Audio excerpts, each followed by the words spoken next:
parasisht libri e bën njeriu që të jetë më i qetë.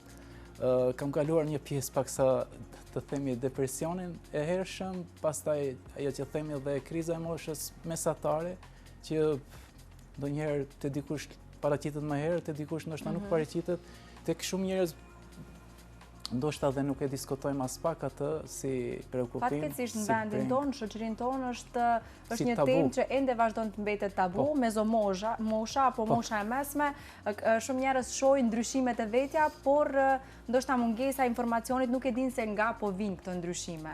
Kështu që është mirë që ne të flasim në këtë temë nga dikush që e flet edhe nga përvoja e tij. Po, shiko Flora, ka qenë ajo të themi periudha ushtarake, kam punuar në Armatën e Ushtrisë, në Armatën e Republikës së Maqedonisë, si ushtarak për ndryshe 12 vite gati një karrierë, dhe ndoshta gjithaj stres dhe natyrisht në armatën e ushtri janë ato rregullat, janë më strikte, më rigoroze, dhe natyrisht ajo jeta ushtarake është paksa më e izoluar që themi nga jeta civile, normale, dhe lindin ato të themi neurozat fillimisht, pastaj kalon në depresion e kështu me radhë. E tani ka ardhur tek ajo kriza e moshës së mesme që themi.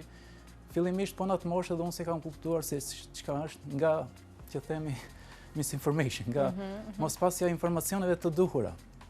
Fatkeqësisht këtu tek ne shumë pak është diskutuar dhe shumë pak diskutohet. Tani nga libra psikologjik unë e kam hasur atë term dhe kam kuptuar se kam kaluar edhe unë në atë periudhë që themi.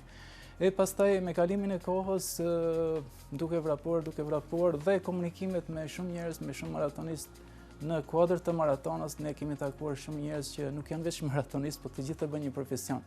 Kemi nga lëmit e ndryshme të themi profesor, kemi pedagog, kemi avokat, kemi jurist, kemi ushtarak, kemi polic, kemi gjithandej bile zatëm edhe kemi pilot dhe të gjitha profesioneve dhe sferave. Domethënë njerëz të ngritur intelektual që sa për fillim ne kemi menduar se janë vetëm maratonistë, vetëm vrapojnë, por jo. Realisht secili e ka një profesion që bën, që ushtron, dhe natyrisht duke biseduar me njerëz të ngritur, kemi kuptuar shumë gjëra, kemi mësuar që të themi pas garave ne nuk shkojmë ashtu të përshëndetemi dhe të ikëm në shtëpi, por jo, në fakt ne shoqërohemi.